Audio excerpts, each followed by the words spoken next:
കൃപാസന മാതാവിൻ്റെ പ്രത്യക്ഷീകരണത്തിൻ്റെ സാക്ഷികളാണെങ്കിൽ ആദ്യം എന്താ ചെയ്യേണ്ടത്? അമ്മ ആദ്യം എന്താണ് ചെയ്തത്? ഒരു കുടുംബത്തിന് പ്രയാസങ്ങൾ വന്ന സമയത്ത്, ഒരു കുടുംബത്തിന് അപമാനം വന്ന സമയത്ത്, ഒരു കുടുംബത്തിന് നിക്കക്കളിയില്ലാത്ത സമയത്ത്, ഒരു കുടുംബത്തിന് അപമാനം വന്നപ്പോൾ അമ്മ എന്ത് ചെയ്യണമെന്നാണ് ദൈവം ആഗ്രഹിച്ചത്? അമ്മ ആ വിഷയം മുഴുവനും ഈശോയുടെ അടുത്തേക്ക് കൊണ്ടുവന്നു. ഈശോയുടെ അടുത്ത് കൊണ്ടുവന്നപ്പോൾ പറഞ്ഞു, ഈശോനെ കൊണ്ട് ദൈവം ഉദ്ദേശിക്കുന്നത് പാപത്തിന് പരിഹാരം ചെയ്യുക, മനുഷ്യരാശിയുടെ രക്ഷയും വീണ്ടെടുപ്പ് സാധിക്കുക എന്നുള്ളതാണ് ഈശോനെ കൊണ്ട് പരമപിതാവ് ഉദ്ദേശിക്കുന്നത്.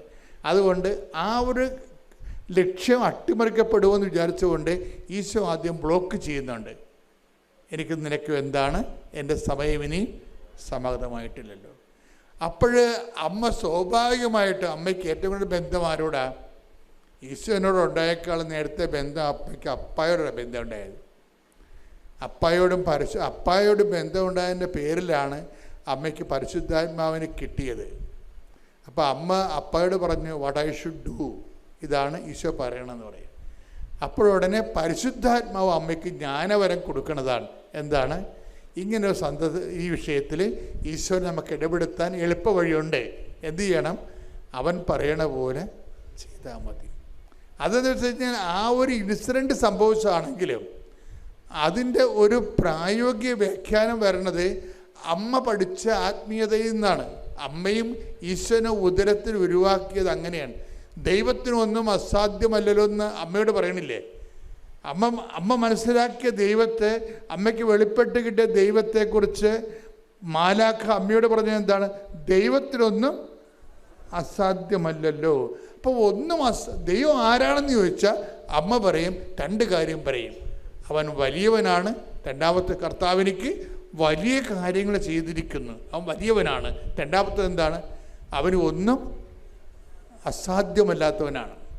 അപ്പോൾ ഒന്നും അസാധ്യമല്ലാത്ത ദൈവത്തിനെ എങ്ങനെയാണ് നമ്മുടെ ജീവിതത്തിലേക്ക് കൊണ്ടുവരേണ്ടതെന്ന് ജ്ഞാനവരം വേണം. ആ ജ്ഞാനവരം പരിശുദ്ധാത്മാവ് അമ്മയ്ക്ക് നേരത്തെ പാഠങ്ങൾ കൊടുത്തിട്ടുണ്ട്. നീ ഗർഭം ധരിച്ചു ഒരു പുത്രനെ പ്രസവിക്കുമെന്ന് പറയുമ്പോൾ ഈശോ പറഞ്ഞ സംഭവങ്ങൾ തന്നെ അതിൻ്റെ ഒരു ബാലൻസ് തന്നെ അമ്മയും പണ്ട് ദൈവത്തോട് സംസാരിച്ചതാണ്. ഇതെങ്ങനെ സംഭവിക്കും? ഇതെങ്ങനെ സംഭവിക്കും? ഞാൻ പുരുഷനെ അറിയുന്നില്ലല്ലോ. അത് തന്നെയാണ് അതിൻ്റെ തന്നെ വേറെ ഒരു ഭാഷയാണ് എനിക്കും നിനക്കും. എന്ത്?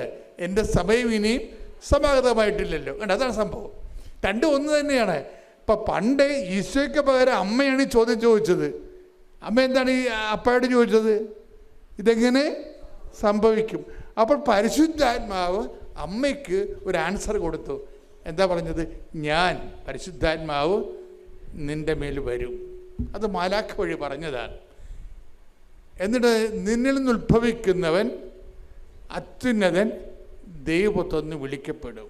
ആ വെളിപാട് അവസാനിക്കുന്നത് എങ്ങനെയാണ്? ദൈവത്തിനൊന്നും അസാധ്യമല്ലല്ലോ എന്ന് പറയുമ്പോൾ അമ്മ ഒരു ഉത്തരം പറയുന്നുണ്ട്. എന്താണ്? ഇതാ കർത്താവിൻ്റെ ദാസി, നിൻ്റെ വചനം പോലെ എന്നിൽ നിറവേട്ടെ. അപ്പോൾ വചനം എന്ന് പറയുന്നത് എന്താണ്? ഒന്നും അസാധ്യമല്ലാത്ത ദൈവത്തിനെ നമ്മുടെ ജീവിതത്തിൽ എല്ലാം സാധ്യമാക്കുന്നതിൻ്റെ ഒരു പോംവഴി എന്താണ്? വചനത്തെ, നിൻ്റെ വചനം പോലെ എന്നിൽ, ആ വചനത്തെ നിറവേറ്റുകയാണ്. ഇതമ്മ പഠിച്ചതാണ് നേരത്തെ. ഈ നേരത്തെ പഠിച്ച പാഠത്തിൻ്റെ റിവിഷൻ മാത്രമാണ് കാനായിൽ എനിക്ക് നിനക്ക് എന്ത്, എൻ്റെ സമയം ഇനി സമാഗതമായിട്ടല്ലോ എന്ന് പറയുമ്പോഴേ അമ്മ താൻ അനുവർത്തിച്ച് എങ്ങനെയാണോ അസാധ്യമായ ഒന്നും അസാധ്യമല്ല ദൈവത്തിൻ്റെ വചനത്തെ തൻ്റെ ഉദരത്തിൽ മാംസമാക്കിയത്, അതേ ഇക്വേഷൻ, അതേ ഫോർമുല അമ്മ ജനങ്ങളോട് പറയും. എന്താണ്? ഞാൻ ഇങ്ങനെയാണ് ഈശോൻ്റെ ഉദരത്തിൽ വചനത്തെ ഗർഭം ധരിച്ച് മാംസമാക്കിയതെങ്കിൽ സന്നിഗ്ധമായ അവസ്ഥയിൽ ദൈവത്തെ ഈ വിഷയത്തിൽ ഇടപെടുന്നതിന് ഒറ്റ കാര്യം അത്രയേ ഉള്ളൂ. എന്നെപ്പോലെ നിങ്ങളും ദൈവത്തിൻ്റെ വചനം അവൻ പറയണത് പോലെ ചെയ്താലും മതി. നമ്മൾ ഉടമ്പടി ചെയ്യണത് അതാണ്. നമ്മുടെ വിഷയങ്ങളെ സാധ്യമാക്കുന്നതിന് വേണ്ടിയും ഒന്നും അസാധ്യമല്ല ദൈവത്തിന് നമ്മുടെ ജീവിതത്തിൽ ഇടപെടുന്നതിന് വേണ്ടിയും മരിയൻ സ്പിരിച്വാലിറ്റിയാണ് നമ്മൾ അപ്ലിക്കേറ്റ് ചെയ്യണത്. അതെന്താണ്? അവൻ പറയണത് പോലെ ചെയ്യുന്നു. ഇതാ കർത്താവിന് ദാസി നിൻ്റെ അപ്പോൾ വചനമാണ് പ്രശ്നം. വചനത്തെ ആർട്ടിക്കുലേറ്റ് ചെയ്തിട്ട് ഒരു വചനത്തെ എങ്ങനെയാണ് ഈശോയാക്കി കൈയും കാലും വെച്ച് അതവസാനം നിത്യതയുടെ ദൈവത്തിൻ്റെ പദ്ധതിയാക്കി മാറ്റിയത്, അതേ പ്രിൻസിപ്പിൾ തന്നെയാണ് നമ്മുടെ ജീവിതത്തിൽ. ഇപ്പം നമ്മൾ ഉടമ്പടിയിൽ എന്താ ചെയ്യണത്? നമ്മുടെ കോമ്പറ്റൻസി വർദ്ധിപ്പിക്കും, അല്ലേ? കോമ്പറ്റൻസി എന്ന് പറഞ്ഞാൽ ആദ്യം നമ്മൾ ചെയ്യണത് എന്താണ്?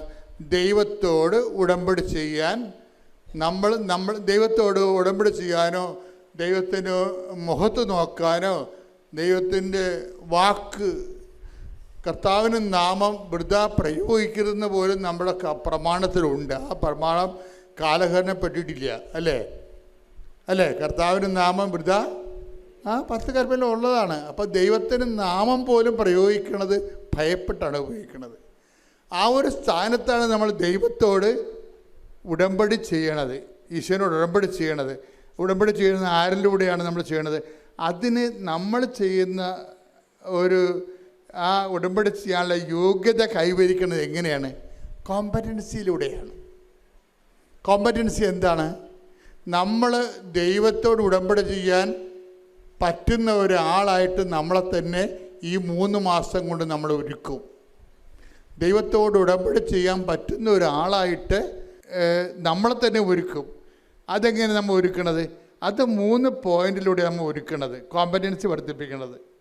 ചില ആൾക്കാരുടെ ഉടമ്പടി ഇപ്പോഴും കത്താതെ എന്താണെന്നറിയാമോ? നിങ്ങളുടെ കോമ്പറ്റൻസി ഇല്ലാത്ത കാരണം ഇപ്പോഴും ഉടമ്പടിയായ ദൈവം അംഗീകരിച്ചിട്ടില്ല. അതാണ് പ്രശ്നം. ചില ആൾക്കാരുടെ ഉടമ്പടി കത്താത്ത എന്താ കാര്യം?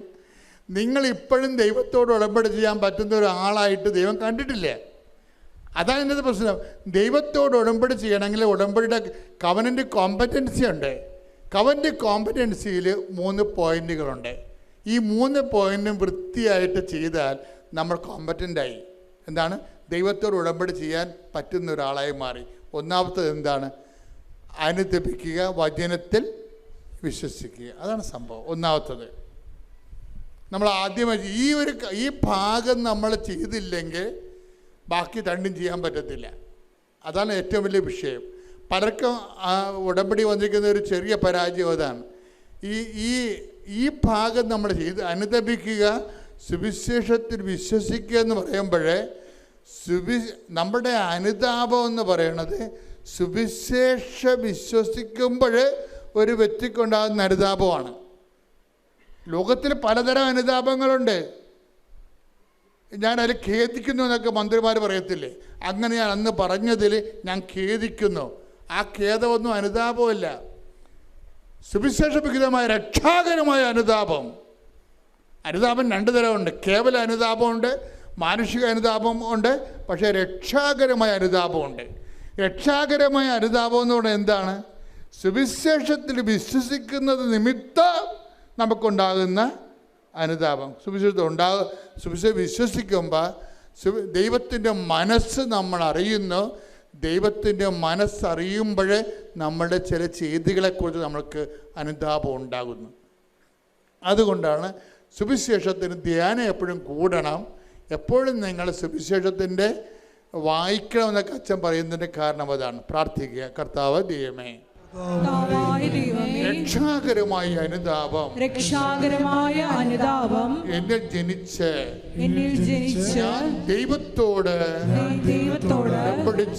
ഉടമ്പടി ചെയ്യുവാൻ യോഗ്യതയുള്ള വ്യക്തിയായി മാറുന്നതിനായി കർത്താവേ, സുവിശേഷ വിഹിതമായ അനുതാപത്താൽ എന്നെ അഭിഷേകം ചെയ്യണം.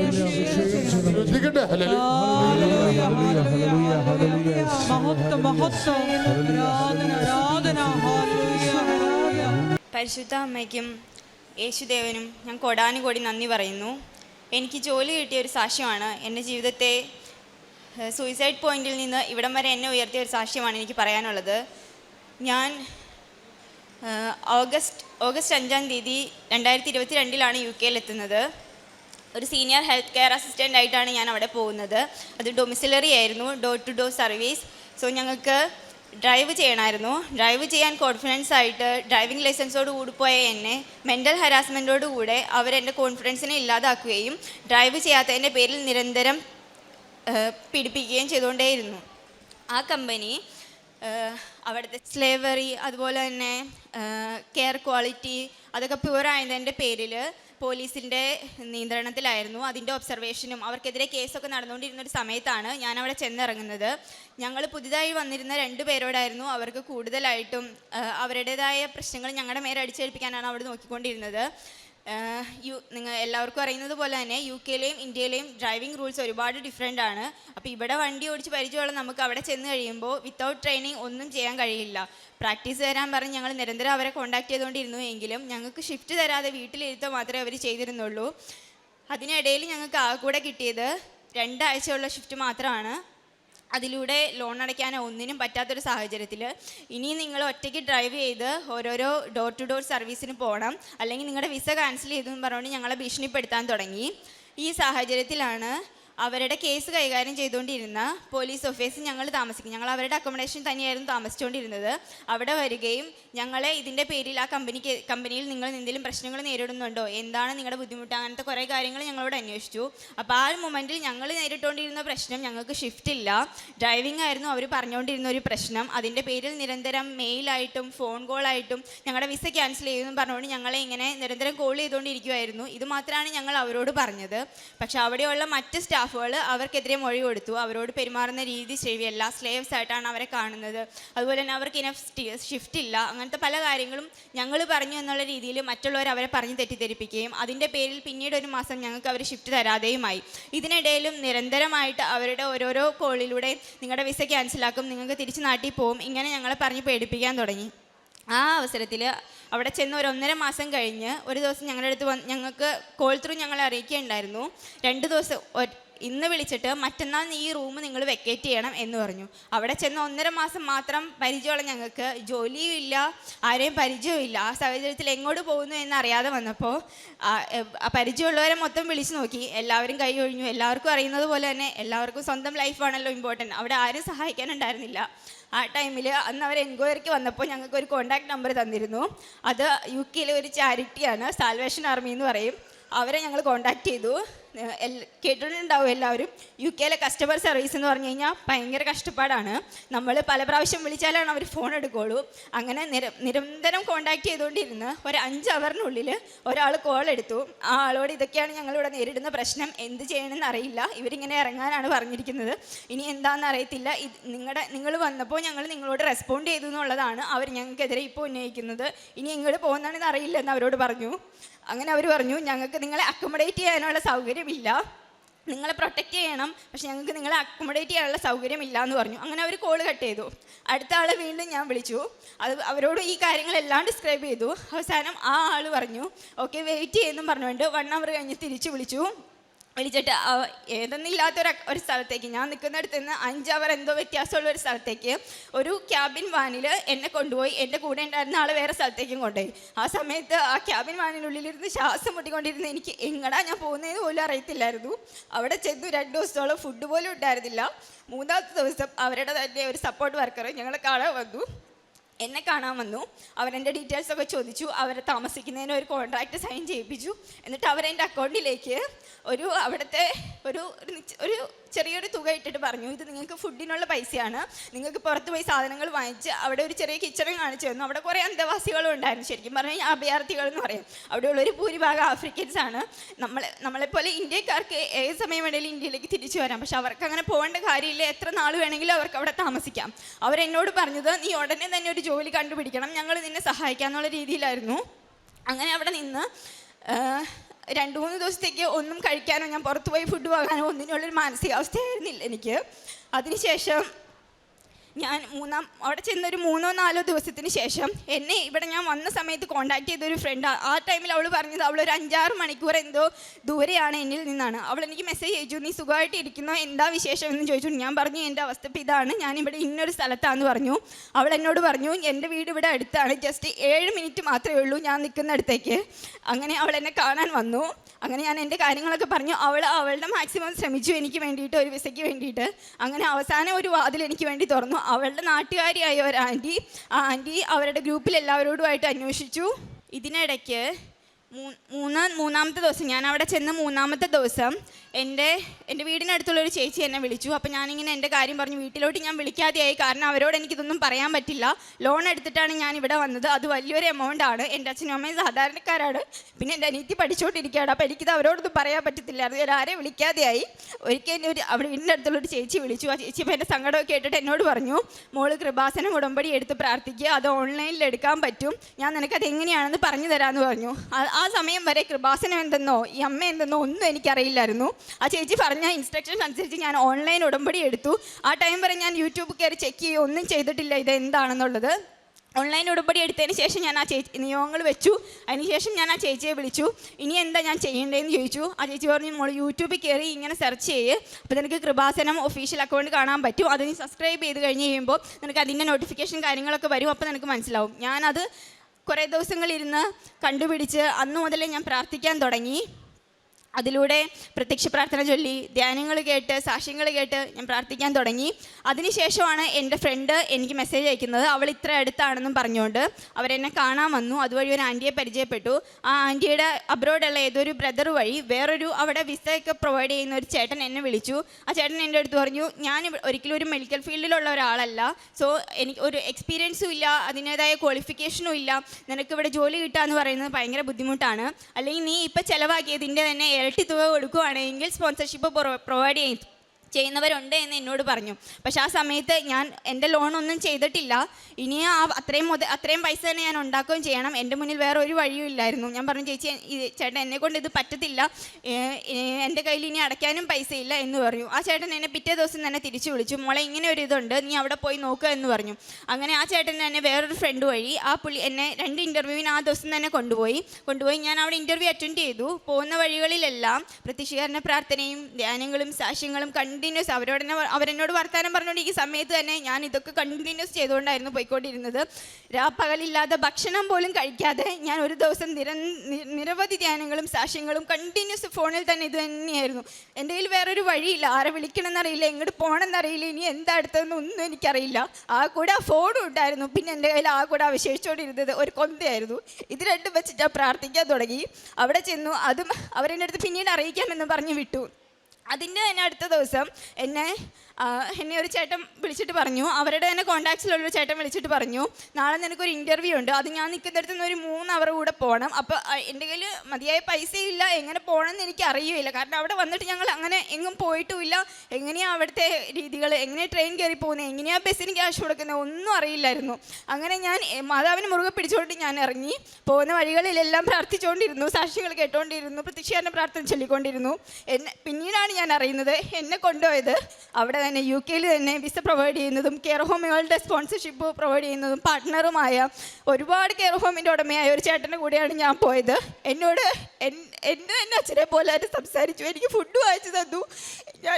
ഞാൻ മെലിഞ്ഞിരിക്കുന്നതുകൊണ്ട് എന്നോട് ചോദിച്ചു, മോൾക്ക് പറ്റുമോ ഈ ഫീൽഡിൽ തുടരാനായിട്ട്? കാരണം കെയർ സെക്ടറിൽ നിൽക്കുന്നവർക്കൊക്കെ അറിയാം, അവർ മെൻ്റലി ചലഞ്ചിങ് ആണ്, നമ്മളെ ഉപദ്രവിക്കും. നമ്മുടെ ആരോഗ്യം നോക്കണമെങ്കിൽ നമുക്ക് അത്യാവശ്യം സ്ട്രോങ് ആയിരിക്കണം, നിന്നെ കൊണ്ട് പറ്റുമോ എന്ന് ചോദിച്ചു എൻ്റെ അടുത്ത്. ഞാൻ പറഞ്ഞു, എനിക്ക് നിലനിന്നേ പറ്റുള്ളൂ, ഞാൻ എൻ്റെ മാക്സിമം ശ്രമിക്കും ചേട്ടാ എന്ന് പറഞ്ഞു. അവിടെ ചെന്നു കഴിഞ്ഞപ്പോഴും അവിടെ ഉള്ളവരൊക്കെ എൻ്റെ പഴയ മാനേജർ ഒരു ആഫ്രിക്കക്കാരിയായിരുന്നു. അവർ ഞങ്ങളോടത്ത് വളരെ മോശമായിട്ടായിരുന്നു, ഡെയിലി മെൻ്റൽ ഹരാസ്മെൻ്റ് ആയിരുന്നു. അപ്പം ഞാൻ ഇവരെ കണ്ടേ പോർത്തു, ദൈവമേ ഇവിടെയാണോ എനിക്ക് വീണ്ടും ജോലി കിട്ടുന്നത്, എനിക്ക് ഇനി ഇവരെ കൂടെ താങ്ങാൻ പറ്റില്ലല്ലോ എന്ന് ഞാൻ ആലോചിച്ചു. ആ നിമിഷം ഞാൻ അമ്മയോട് പറഞ്ഞു, അമ്മേ ഇവിടെയാണ്, അല്ലെങ്കിൽ ഞാൻ ഈ പോകുന്നിടത്താണോ എനിക്ക് ജോലി കിട്ടുന്നതെങ്കിൽ ആ ആൾ ഒരു ഇന്ത്യക്കാരനെങ്കിലും ആയിരിക്കണേ, നല്ല രീതിയിൽ പെരുമാറുന്ന ഒരാളായിരിക്കണേ എന്ന് ഞാൻ പ്രാർത്ഥിച്ചു. ഞാൻ ഇൻ്റർവ്യൂ അറ്റൻഡ് ചെയ്തു. അവരെൻ്റെ അടുത്ത് പറഞ്ഞു, ഇതുപോലെ എന്നെ കോൺടാക്ട് ചെയ്യാം, എൻ്റെ ഡീറ്റെയിൽസൊക്കെ വാങ്ങിച്ചു. ആ ചേട്ടൻ അതുപോലെ തന്നെ എന്നെ എൻ്റെ വീട്ടിൽ കൊണ്ടാക്കി പുള്ളി പോയി. ഞാൻ വീട്ടിൽ വന്നു. എൻ്റെ മെയിൽ നോക്കുമ്പോൾ ഞാൻ കാണുന്നത് എൻ്റെ സ്പോൺസർഷിപ്പാണ്. അവിടെ അമ്മ എന്നെ കാത്തു. അതിനുശേഷം ഒരു 10 ദിവസത്തെ ഇടവേളയിൽ ജനുവരി 1 എനിക്ക് സ്പോൺസർഷിപ്പ് വന്നു.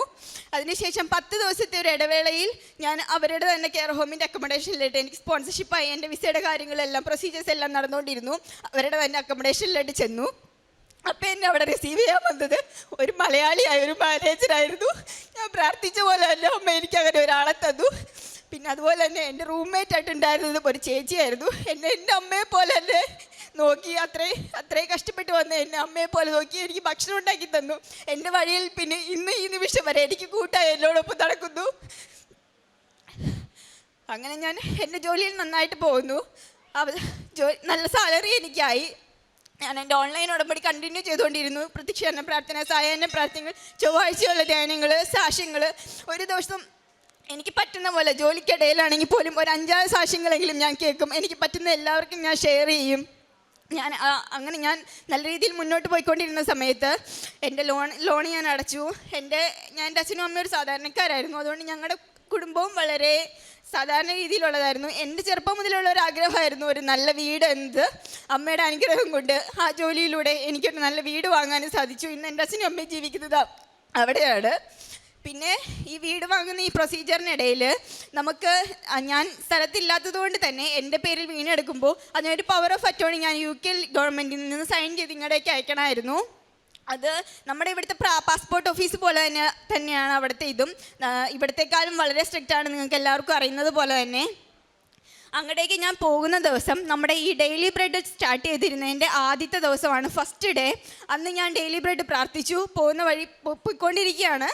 അപ്പോൾ പോകുന്ന വഴിക്ക് നല്ല ട്രാഫിക് ഉണ്ടായിരുന്നു. എനിക്ക് കിട്ടി, ഞാൻ എടുത്തതിൽ വെച്ച് ഏറ്റവും ലാസ്റ്റത്തെ അപ്പോയിൻമെൻ്റ് ആയിരുന്നു അത് 10:15 പോകുന്ന വഴിക്ക് ഞാൻ വീട്ടിൽ നിന്ന് ഇറങ്ങി കുറച്ച് മൂവ് ചെയ്തു. അതിനുള്ളിൽ തന്നെ ട്രാഫിക്കിൽ പെട്ട് 10:15 ഓൾറെഡി ആയി. ഞാൻ അവിടെ ചെല്ലുന്നത് 1.5 മണിക്കൂർ ലേറ്റ് ആയിട്ടാണ്. ഞാൻ പോകുന്ന വഴിയിലെല്ലാം പ്രാർത്ഥിച്ചുകൊണ്ടിരുന്നു, ദൈവമേ എനിക്ക് അവിടെ എത്തിച്ചേരാൻ പറ്റണമേ. കാരണം ഞാൻ ഒരുപാട് റിക്വസ്റ്റ് ചെയ്തിട്ട് എനിക്ക് കിട്ടിയ ഒരു ഓഫാണ്. ഇനി അത് നീണ്ടുപോയി കഴിഞ്ഞാൽ അടുത്തത് ഇനി എന്ന് കിട്ടുമെന്ന് എനിക്ക് അറിയില്ല. അതുകൊണ്ട് എന്നെ അവിടെ എത്തിക്കണേ, എനിക്ക് അവിടെ കയറാൻ പറ്റണേ എന്ന് ഞാൻ നിരന്തരം പ്രാർത്ഥിച്ചുകൊണ്ടേയിരുന്നു. അവിടെ എത്തി. എന്നോട് അവർ ലേറ്റായത് എന്തിനാന്ന് പോലും ചോദിച്ചില്ല. അവർ ഇന്ത്യക്കാരൻ തന്നെയായിരുന്നു. അവരെന്നെ അകത്തേക്ക് കടത്തി വിടുത്തു. അവിടെ നിന്ന് എല്ലാവരും ഫിനിഷ് ചെയ്യുന്നതിന് മുന്നേ തന്നെ എല്ലാ കാര്യങ്ങളും ഫിനിഷ് ചെയ്ത് ഞാൻ പുറത്തിറങ്ങി. ഞാൻ ഇപ്പോഴും വിശ്വസിക്കുന്നു, അന്ന് ഞാൻ അച്ഛൻ്റെ ഉടമ്പടി ഡെയിലി ബ്രെഡ് പ്രാർത്ഥിച്ച് പോണ വഴിക്ക് ഫുൾ ഞാൻ ഇത് തന്നെ കേട്ടോണ്ടിരിക്കുമായിരുന്നു. പ്രത്യക്ഷീകരണ പ്രാർത്ഥനയും വിശ്വാസ പ്രമാണം ഇതെല്ലാം ചൊല്ലിക്കൊണ്ട് തന്നെ ഇരിക്കുമായിരുന്നു. എൻ്റെ കുറച്ച് വിശ്വാസം അമ്മ എന്നെ കാത്തത് തന്നെയാണെന്നാണ്. അത്ര കാമാണോ എന്ന് ചോദിച്ചാൽ അത്ര കാമല്ല, എന്നാലും കുറച്ച് കാമായിരുന്നു. പൊട്ടിത്തെറിച്ച് അതുപോലെ പൊട്ടിത്തെറിക്കുകയും ചെയ്യായിരുന്നു. ഈ ഉടമ്പടി എടുത്തതിന് ശേഷം എനിക്ക് എല്ലാവരോടും ഈസി ആയിട്ട് ക്ഷമിക്കാൻ പറ്റുന്നു. അതായത് അവൻ എന്ത് ചെയ്താലും അത് ഞാൻ അവരുടെ മാനസികാവസ്ഥ കണക്കാക്കാൻ തുടങ്ങി. അതായത് അങ്ങനെ ആയതുകൊണ്ടാണല്ലോ അതെങ്കിലും വന്ന് വലിയൊരു മാറ്റമായിട്ട് ഞാൻ കാണുന്നു. കൂടാതെ ഇന്നാണ് ഞാൻ UK വന്നിട്ട്, മിനിഞ്ഞാന്ന് ഞാൻ UK വന്നതാണ്. ഇന്ന് ഞാനിവിടെ വന്ന് തീർത്ഥാടന ഉടമ്പടി എടുത്തു. ഇന്ന് ഈ നിമിഷം വരെ ഞാൻ എൻ്റെ ഓൺലൈൻ ഉടമ്പടി തന്നെ കണ്ടിന്യൂ ചെയ്തുകൊണ്ടിരിക്കുകയാണ്. എന്ത് തടസ്സങ്ങൾ ഉണ്ടായാലും ചൊവ്വാഴ്ച ഞാൻ ഉടമ്പടി ധ്യാനം കേൾക്കും. അതുപോലെ തന്നെ സാക്ഷ്യങ്ങളും പ്രത്യക്ഷീകരണ പ്രാർത്ഥന രാവിലെയും സായാഹ്ന പ്രാർത്ഥന വൈകിട്ടുമായിട്ട് മുടങ്ങാതെ ചൊല്ലും. അതുപോലെ തന്നെ ഞാൻ ചെയ്തുകൊണ്ടിരുന്ന കാരുണ്യ പ്രവർത്തനങ്ങൾ എന്ന് പറഞ്ഞു കഴിഞ്ഞാൽ, ആ ടൈമിൽ എനിക്ക് ജോലിയില്ലായിരുന്ന സമയത്ത് ഇവരെനിക്ക് തന്നുകൊണ്ടിരുന്ന ഒരു ചെറിയ വരുമാനമുണ്ട്. അത് ശരിക്കും പറഞ്ഞു കഴിഞ്ഞാൽ അവിടെ ഭക്ഷണം വാങ്ങിക്കാൻ പോലും തികയില്ലായിരുന്നു. അതിൽ നിന്ന് ഞാൻ മിച്ചം പിടിച്ച് എനിക്ക് വേറെ ആരുമായിട്ട് കോണ്ടാക്റ്റ് ഇല്ലാത്തത് കൊണ്ട് ഇൻസ്റ്റയിലൊക്കെ നമുക്ക് ആഡ് കാണാമല്ലോ, സഹായം അഭ്യർത്ഥിക്കുന്നു എന്നൊക്കെ പറഞ്ഞുകൊണ്ട് അതിലേക്ക് ഞാൻ 1000, 2000, കാരണം എനിക്ക് അത്രേ ഉള്ളൂ. അതെനിക്ക് കിട്ടുന്നത് ഒരു തുച്ഛമായെന്ന് മാറ്റി വെച്ചിട്ട് ബാക്കി ഞാൻ അവർക്ക് അയച്ചു കൊടുത്തുകൊണ്ടിരുന്നു. എല്ലാ വീക്കും അത് കണ്ടിന്യൂ ചെയ്തുകൊണ്ടിരുന്നു. ഇപ്പോഴും ഞാൻ ചെയ്യുന്നുണ്ട്. ഇപ്പം എനിക്ക് അത് കൊടുക്കാനുള്ള ഇതുള്ളതുകൊണ്ട് അതിലും കുറച്ചുകൂടെ. അങ്ങനെ പിന്നെ പുറത്ത് എന്നോട് ചോദിക്കുന്ന ആരാണെങ്കിലും അത് ആളുടെ അവസ്ഥ എങ്ങനെയാണെങ്കിലും എൻ്റെ കയ്യിലില്ലെങ്കിലും ആരുടെ കയ്യിൽ നിന്നാണെങ്കിലും വാങ്ങിച്ചു കൊടുക്കാൻ ഞാൻ തയ്യാറായിട്ടുണ്ട്. പിന്നെ ഞാൻ ഈ സാഹചര്യമൊക്കെ മാറിയതിന് ശേഷം എൻ്റെ വീട്ടിൽ പറഞ്ഞ് ഇവിടെ അനാഥാലയങ്ങളിൽ ഫുഡ് കൊടുക്കാറുണ്ട്. അത് ഒരു മാസത്തിൽ ഒരിക്കൽ ചെയ്തു വരുന്നു. പൈസയായിട്ടും കൊടുക്കാറുണ്ട്.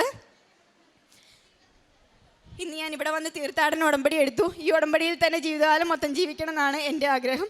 എനിക്ക് ഇത്രയും നല്ല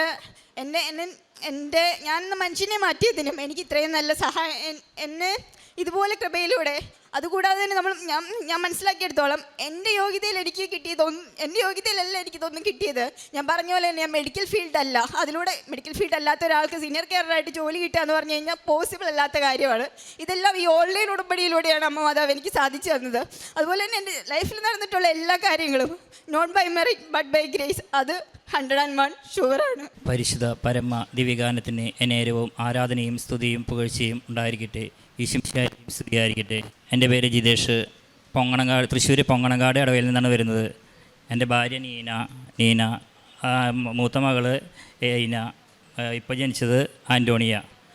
അങ്ങനെ ഞങ്ങൾ ഒരു ഇതാണ് കുടുംബമായിട്ട് ജീവിക്കുന്നത് ഇപ്പോൾ.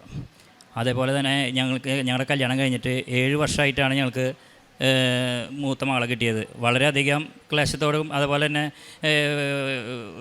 അതിന് മുമ്പ് 3 അബോർഷനായിട്ട് പോയിട്ടുണ്ട്. അതുപോലെ തന്നെ അങ്ങനെ വളരെയധികം ബെഡ് റെസ്റ്റ് ആയിരുന്നു. അതായത് ഒരു ദിവസം പോലും അനങ്ങാൻ പറ്റാത്ത പോലെ റെസ്റ്റ് ചെയ്തിട്ടാണ് അവളെന്നെ കിട്ടിയത്. അപ്പോൾ അന്ന് ഞങ്ങൾ ഇതോടുകൂടി ഒരെണ്ണം തന്നെ ഉണ്ടാവുള്ളൂ എന്നുള്ള പ്രതീക്ഷയുണ്ടായിരുന്നു. അങ്ങനെ അത് കഴിഞ്ഞു. അങ്ങനെ അവൾ ജനിച്ചു. അവൾക്കിപ്പോൾ 13 വയസ്സായി. 13 വയസ്സായിട്ട് എൻ്റെ ഫ്രണ്ട് മുഖേനയാണ് ഞാൻ അറിയുന്നത് കൃപാസനത്തെ പറ്റി, ഇവിടുത്തെ ആലയത്തെ പറ്റിയിട്ട്. അങ്ങനെ ഞാൻ എൻ്റെ ഫാമിലി ഒരുമിച്ച് 2023 നവംബറിൽ ഇവിടെ വന്നു. ഇവിടെ വന്നിട്ട് ജസ്റ്റ് ഇവിടുത്തെ കാര്യങ്ങളൊക്കെ പഠിക്കുകയും കാര്യങ്ങളൊക്കെ ചെയ്തു. പക്ഷേ അന്ന് തൊട്ട് എനിക്ക് ഒരു ഉടമ്പടി എടുക്കാനുള്ള ഇത് മനസ്സിൽ തോന്നി തുടങ്ങി. അങ്ങനെ 2023 ഡിസംബർ 2-ാം തീയതി ഞാനിവിടെ വന്ന്, ഞാനും എൻ്റെ 2 ഫ്രണ്ട്സും ഉണ്ടായിരുന്നു. ഞങ്ങളിവിടെ വന്ന് ഉടമ്പടി എടുത്തു. അങ്ങനെ ഉടമ്പടി എടുത്ത് വീട്ടിൽ പോയി ഇവിടുത്തെ കാര്യങ്ങൾ അതേപോലെ ചെയ്തിരുന്നു. കാലത്ത് ഞാനും മോളും കൂടി പള്ളിയിൽ പോവും. അതേപോലെ തന്നെ കാര്യപ്രവൃത്തികൾ ചെയ്യും. അതേ വളരെയധികം. അതുപോലെ അച്ഛൻ്റെ കാര്യങ്ങൾ, അച്ഛൻ്റെ ധ്യാനങ്ങൾ ഷെയർ ചെയ്യൽ, കാലത്തെ പ്രാർത്ഥന കേൾക്കൽ, കൊന്ത ചെല്ലൽ, ബൈബിൾ വായിക്കൽ, ഇതൊക്കെ 4:30 കഴിഞ്ഞിട്ട് ഇതൊക്കെ ചെയ്യും. അങ്ങനെ 6:30ക്കാണ് ഞങ്ങളുടെ പള്ളിയിൽ കുർബാന. ആ കുർബാനയ്ക്ക് പോകും. അങ്ങനെയാണ് എൻ്റെ ജീവിതചര്യ അങ്ങനെ മാറി. വളരെയധികം മാറ്റങ്ങളുണ്ടായി. അതുപോലെ തന്നെ ദേഷ്യം, കോപം ഇതൊക്കെ ഉണ്ടായിരുന്നു. അതൊക്കെ മനസ്സിന് വിടുതൽ നൽകി തുടങ്ങി. അതായത് ശാന്തതയോടെ കേൾക്കാനും അതുപോലെ തന്നെ എല്ലാം ചെയ്യാൻ. അതുപോലെ എനിക്ക് സൂപ്പർ മാർക്കറ്റാണ്. അവിടെ ദേഷ്യം വളരെയധികം എനിക്ക് അവിടെയും പുരോഗമനം ഉണ്ടായി തുടങ്ങി. മനസ്സ് നന്നാവുമ്പോൾ ഇതേപോലെ ആകെ കലുഷിതമോ ഇതൊക്കെ മാറി. അതുപോലെ തന്നെ ഈ ഡിസംബർ കഴിഞ്ഞ് ജനുവരി കഴിഞ്ഞ് ഫെബ്രുവരിയിൽ എൻ്റെ ഭാര്യ പറഞ്ഞു ആകെ ഒരു സുഖമില്ല എന്ന് പറഞ്ഞു, ആകെ ഒരു അസ്വസ്ഥത എന്ന് പറഞ്ഞു. അപ്പോൾ ആൾ പറഞ്ഞു പ്രഗ്നൻസി ടെസ്റ്റ് നടത്താൻ പറഞ്ഞു. അപ്പോൾ ഞാൻ കളിയാക്കിയിട്ട് പറഞ്ഞു, ഇനിയിപ്പോൾ എനിക്ക് 46 വയസ്സായി, ആൾക്ക് 41 വയസ്സായി. ഇനിയിപ്പോൾ ഈ പ്രഗ്നൻസി ടെസ്റ്റ് നടത്തിയിട്ട് എന്തിട്ട് ഞങ്ങൾ എൻ്റെ മനസ്സിൽ തോന്നി.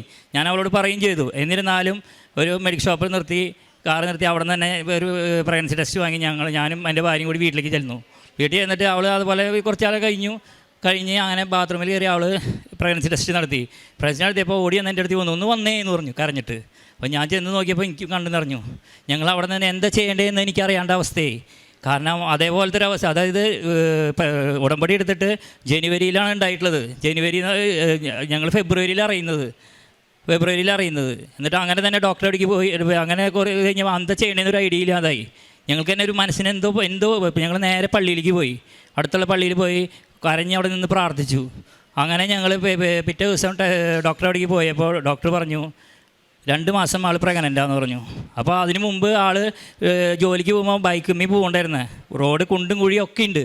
എന്നിട്ട് പോലും ഒന്ന് ഡോക്ടർ സ്കാൻ ചെയ്തപ്പോൾ ഡോക്ടർ പറഞ്ഞു ഒരു കുഴപ്പമില്ല, ധൈര്യമായിട്ട് അവസാന നിമിഷം വരെ ജോലിക്ക് പോയിക്കോട്ടെ, കാരണം ഇതുവരെ ഒരു പ്രോബ്ലം ഇല്ല, അതേപോലെ ഇരിക്കുന്നുണ്ടെന്ന് പറഞ്ഞു. അപ്പോൾ എൻ്റെ മനസ്സിൽ തോന്നി മാതാവ് വെച്ചതല്ലേ, അല്ലാണ്ട് ഇപ്പോൾ നമുക്ക് ആദ്യത്തെ കുഞ്ഞിനെ എനിക്ക് അത് അന്ന് ഓർമ്മയുണ്ട്. അപ്പോൾ പിന്നെ എനിക്ക് ആകെ പേടിയായി. കാരണം വെച്ചാൽ ഇങ്ങനെ പറഞ്ഞാലും എനിക്ക് എൻ്റെ മനസ്സിലിങ്ങനെ ഒരു തേട്ടൽ, ഇതും പോവോ എന്നുള്ള രീതിയിൽ. അങ്ങനെ കഴിഞ്ഞു. അങ്ങനെ ആൾ ജോലിക്ക് പോകുന്നുണ്ട്. അങ്ങനെ എല്ലാ ടെസ്റ്റുകളും നോക്കുമ്പോൾ ഡോക്ടർ പറഞ്ഞു ഈ 41 വയസ്സ് കുറച്ച് പ്രായമുള്ള ആയതുകൊണ്ട് ഒന്ന് ശ്രദ്ധിക്കേണ്ടതാണ്. പക്ഷേ ഇതിൽ നോക്കുമ്പോൾ എല്ലാം ചെറുപ്പക്കാരെ പോലെയാണ് ഇപ്പോഴും കുഞ്ഞിരിക്കുന്നത്.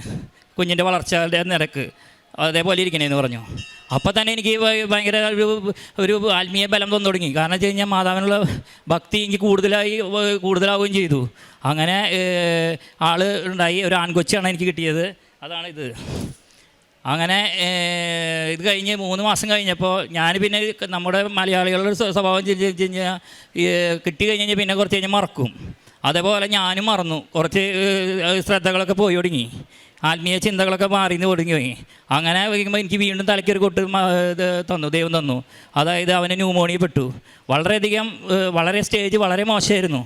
അങ്ങനെ അവിടെ നിന്ന് ആംബുലൻസിൽ നേരെ കൊണ്ടുപോയി ജൂബിലി മെഡിക്കൽ കോളേജിലായിരുന്നു. അവിടെ കൊണ്ടുപോയി ചെയ്തു. അവിടെ വെൻറ്റിലേറ്ററിൽ കിടത്തി 3 ദിവസം വളരെ ക്രിട്ടിക്കൽ സ്റ്റേജിലായിരുന്നു പോയിട്ടുണ്ടായിരുന്നത്. അങ്ങനെ അവിടെ നിന്ന് ഞാൻ മാതാവിനോട് പറഞ്ഞ് പ്രാർത്ഥിച്ചു, മാതാവേ നീ തന്ന ദാനം തിരിച്ചെടുക്കരുതേ എന്ന് പറഞ്ഞപ്പോൾ കരഞ്ഞ് പ്രാർത്ഥിച്ചു. അതിൻ്റെ ബലം കൊണ്ടാണെന്ന് തോന്നുന്നു 3 ദിവസം കഴിഞ്ഞപ്പോൾ ആൾക്ക് കുറച്ച് പുരോഗമനം ഉണ്ടായി എന്ന് പറഞ്ഞു കഴിഞ്ഞാൽ കണ്ണ് തുറന്ന ആൾ ഇങ്ങനെ കരഞ്ഞു തുടങ്ങി, അങ്ങനെയുള്ള കാര്യങ്ങളൊക്കെ ചെയ്തു തുടങ്ങി. അപ്പോൾ തന്നെ മനസ്സിന് ആശ്വാസം.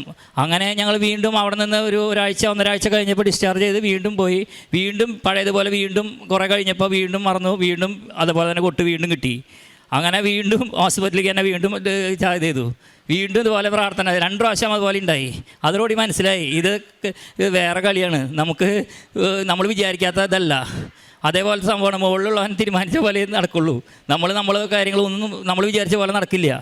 ആളെന്താണ് വിചാരിക്കുന്നത് നടക്കുന്നത് എനിക്ക് അങ്ങനെ തോന്നി. അങ്ങനെ വീണ്ടും പ്രാർത്ഥനയോട് കൂടിയിട്ടും അതുപോലെ തന്നെ തൈലം ഞാൻ അന്ന് ഹോസ്പിറ്റലിൽ കിടന്നപ്പോൾ കൊച്ചി കിടന്നപ്പോൾ അവൻ്റെ തലയിൽ എന്നും തൈലം അഭിഷേകം ചെയ്തിരുന്നു. എനിക്ക് കയറാൻ പറ്റില്ല, എൻ്റെ ഭാര്യയ്ക്കാണ് അതിന് നിന്നിരുന്നത്. അവളതിൽ തൈലം കൊടുത്തേക്കും. അപ്പോൾ കുഞ്ഞിൻ്റെ മേലത്ത് തൈലം കുഞ്ഞിൻ്റെ തലയിൽ അഭിഷേകം ചെയ്യും. അതുപോലെ തന്നെ ഞങ്ങൾ കാലത്ത് എനിക്കുമ്പോൾ ഈ തൈലവും ഉപ്പും ചെയ്തിട്ടാണ് ഞങ്ങൾ ഇറങ്ങുന്നത്. അതിൻ്റെ ബലമായി തോന്നുന്നു. എനിക്കൊരു വലിയൊരു വാഹന അപകടം ഉണ്ടായി. കാരണം വെച്ച് കഴിഞ്ഞാൽ ഞാൻ വരുമ്പോൾ ഞാൻ നല്ല രീതിയിൽ പെട്ടെന്ന് വലിയൊരു വാഹനം റോഡിനെ ക്രോസ് ചെയ്ത് കിടക്കുകയാണ്. ഞാൻ കണ്ണ് ഇടിച്ചു. പക്ഷേ എനിക്ക് ഒന്നും പറ്റിയില്ല. അത് കണ്ടിട്ട് എനിക്ക് തന്നെ തോന്നി, കാരണം എന്നെ കൊണ്ട് പുറത്തേക്ക് എടുത്ത് വെച്ച പോലെ തോന്നി. എനിക്ക് എന്നെ അങ്ങനെ കൈ പൊഞ്ഞ പോലെ എടുത്ത് പുറത്തേക്ക് വെച്ച പോലെ എനിക്ക് തോന്നിയത്. അപ്പോൾ എനിക്ക് തോന്നി ലോക്കറ്റിൻ്റെ ആ ബലം. അങ്ങനെ അതുണ്ടായി. അതുപോലെ തന്നെ ലോണുകളും കടങ്ങളൊക്കെ കൂടുതലുണ്ട് എനിക്ക്. അതൊക്കെ ഇങ്ങനെ മാതാവ് എൻ്റെ കടയിലൂടെ പുരോഗതി തന്ന് അതൊക്കെ കുറേയൊക്കെ വീട്ടുവാനും അതൊക്കെ അടഞ്ഞു തീർക്കുവാനും സഹായിക്കുന്നുണ്ട് മാതാവ്. അതുപോലെ തന്നെ കാര്യപ്രവൃത്തി എന്ന് പറഞ്ഞു കഴിഞ്ഞാൽ ഞങ്ങളുടെ തൊട്ടപ്പുറത്ത് ഒരു ഓൾഡ് ഏജ് ഹോമുണ്ട്. അവിടെ എല്ലാ അരി കൊണ്ടു കൊടുക്കും. അതുപോലെ തന്നെ ഞാൻ സൂപ്പർ മാർക്കറ്റ് ആയതുകൊണ്ട് കിറ്റുകൾ മാസം കിറ്റുകൾ ചില പാവങ്ങൾക്ക് അവിടെ ഉണ്ട്. സ്ഥിരമായിട്ട് കിറ്റുകൾ കൊണ്ടു കൊടുക്കും. അതുപോലെ തന്നെ പത്രങ്ങൾ അവിടെ വിതരണം ചെയ്യും. അതുപോലെ തന്നെ കടയിൽ വരുന്ന ആളുകളോട് ഞാൻ എൻ്റെ അനുഭവ സാക്ഷ്യത്തെ പറ്റി പറഞ്ഞു കൊടുക്കും. അപ്പോൾ തന്നെ അവർ അങ്ങനെ 2-3 പേര് എൻ്റെ മുന്നിൽ വെച്ച് തന്നെ അവർ എങ്ങനെ ഇങ്ങോട്ട് വരാം റൂട്ടും കാര്യങ്ങളൊക്കെ ചോദിച്ച് അവർ ഇങ്ങോട്ട് പോന്നിട്ടുണ്ട്. അവർക്ക് സാക്ഷ്യം കിട്ടിയിട്ടുണ്ട്. അവർ ചില ഫ്രണ്ട്സിനൊക്കെ അവരിവിടെ വന്നിട്ട് അവർക്ക് ജോലിയും കാര്യങ്ങളൊക്കെ കിട്ടിയിട്ടുണ്ട്. അങ്ങനെ പലതും കാര്യങ്ങൾ എനിക്ക് അവിടെ നിന്ന് അനുഭവ സാക്ഷ്യം കിട്ടിയിട്ടുണ്ട്. അങ്ങനെ ഇനിയും എനിക്ക് കുറച്ച് കാര്യങ്ങൾ കൂടി ഉണ്ട്, നിയോഗങ്ങളും കൂടി ഉണ്ട്. അത് സാക്ഷി തരുവാൻ മാതാവ് എന്നെ ഇവിടെ വീണ്ടും കൊണ്ട് നിർത്തുമെന്ന പ്രതീക്ഷയോടെ മാതാവിനും തിരുക്കുമാരനോടും ഒരുപാട് നന്ദി പറഞ്ഞുകൊണ്ട് എന്നെ അവസാനിപ്പിക്കും.